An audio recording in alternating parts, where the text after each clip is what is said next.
Have you ever thought about how the way Dungeons & Dragons is structured as a tabletop role-playing game provides some implicit details about your campaign setting, what makes sense and what doesn't? During this past month, I traveled across the pond to visit London. I was there on a work trip, but I had the opportunity to visit the British Museum.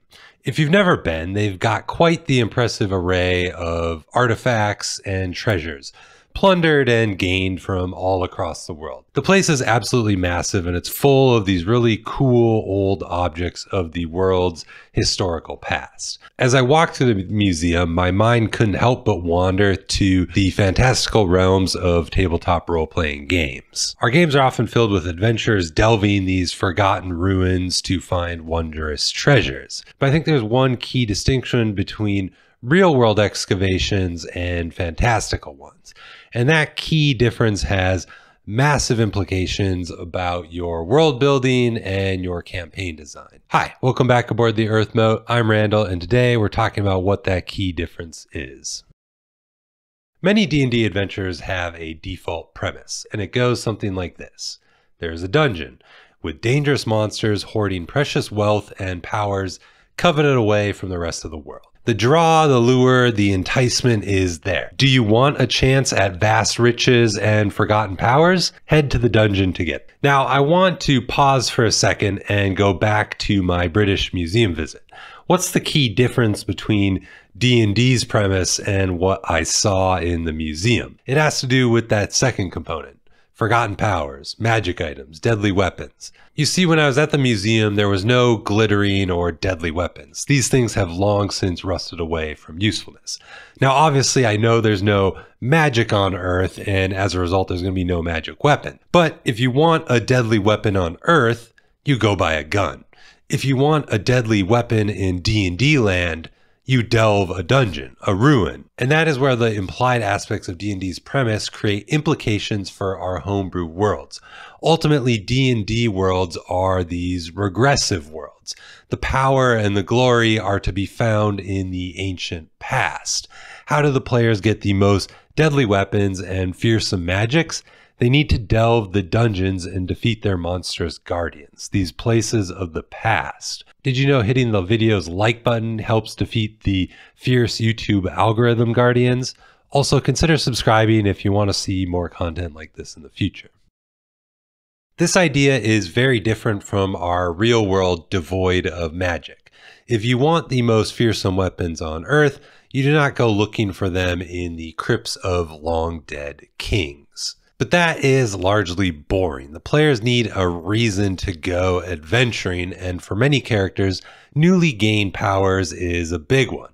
Those rewards should be earned, not bought. That's why magic item shops are considered rare or non-existent in many D&D game worlds. So what does all of this imply for your setting? Well, this means your campaign world has seen better days. Truly, civilizations of great power once inhabited your world only to be destroyed and lost to time. They have left behind fragments of their powers that can be captured by the PCs if they're willing to adventure for it. Your world has regressed to a point where the great enchanters, the wizards, and the smiths are a thing of legend. The people that remain now largely scrape by and live in the shadows of your world's former glories. By this inherent nature, your campaign world would probably benefit from an understanding of who those ancient peoples were. Now, you don't have to go and create detailed histories. Just focus on what's important for the sake of the ruins that they've left behind that your players can adventure in. And you can also focus on anything that might be relevant to the present within your campaign world that your players might deal with. Most players don't care about ancient histories unless it affects them directly. So outside of knowledge for understanding the context of the dungeons they're delving, they probably don't care too much. So focus only on those details and keep it kind of compact and tight. As we've already discussed a bit, players tend to find their ways into ruins and dungeons for adventure. And I think that ruins are a very purposeful choice for adventuring, particularly when we consider the original versions of Dungeons and Dragons. In original D&D or advanced D&D or basic expert D&D, characters tend to be a bit more fragile than their modern counterparts. HP values are lower, and there's less safety rails around keeping a player alive when they fall unconscious. As a result, it's very difficult for players to assault locations that are heavily guarded and occupied, things like a modern castle or fortification would be. A ruin, on the other hand, is much less likely to be so heavily occupied. Now, that's not to say that the players don't or can't go to locations like a castle, but dungeons as ruins of the past are a default for a reason. Ruins are handy because they're also convenient places to hide those long lost treasures and powers of times past. And they're a nice place to put denizens that lurk, but they tend to be not so heavily armed or fortified like you might see in an active fortress in your campaign world. Ruins are also a great place to put weird monsters in. They can be strange aberrations or devious devils bound by magic pacts made long ago. Your monsters can be fragments of the past or reason for why the dungeon is ruined in the first place. Smog from The Hobbit is a great example of the latter. So all this discussion about implied settings is interesting, but how does it inform us to make better decisions about designing our campaign worlds? Well, first, I think it's useful to think about your world in being a state of regression. What caused the Great Age to end? What types of ruins did the civilization leave behind?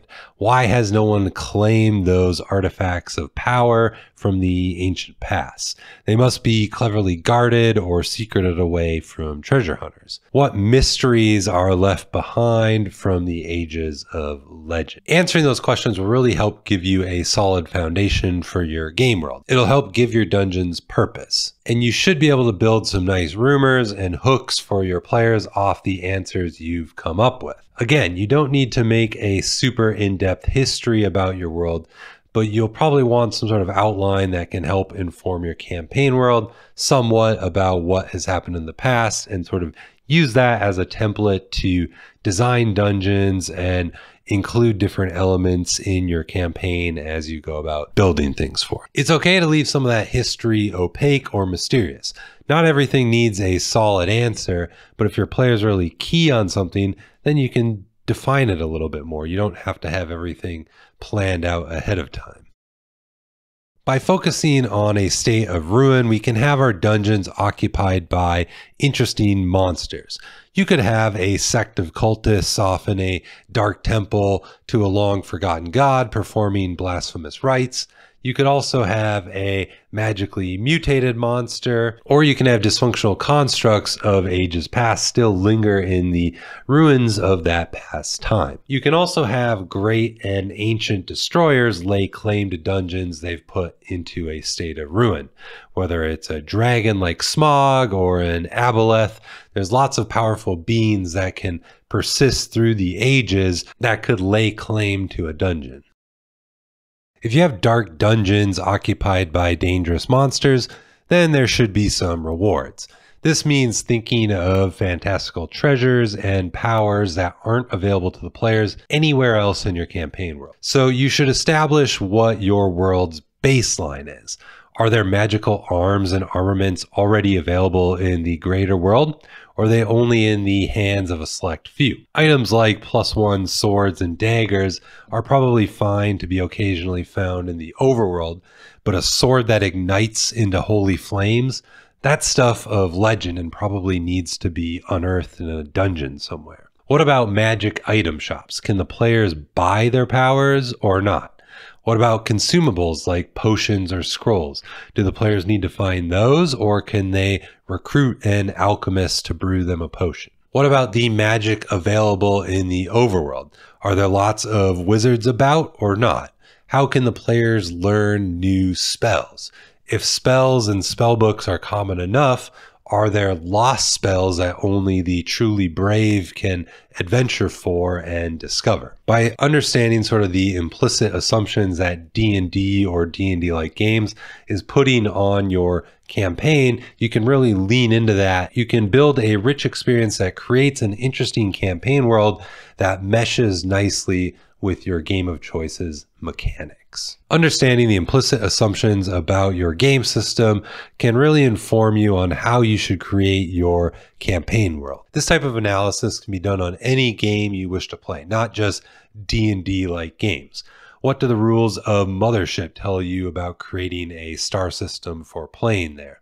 What about the works of Tolkien and the rules laid out in the One Ring game system? By understanding and adhering to these assumptions, we can lean into our game systems and make them work best for the types of campaigns we want to create and play with our groups. If you enjoyed the video, please give it a like and consider subscribing. It helps the channel out a lot.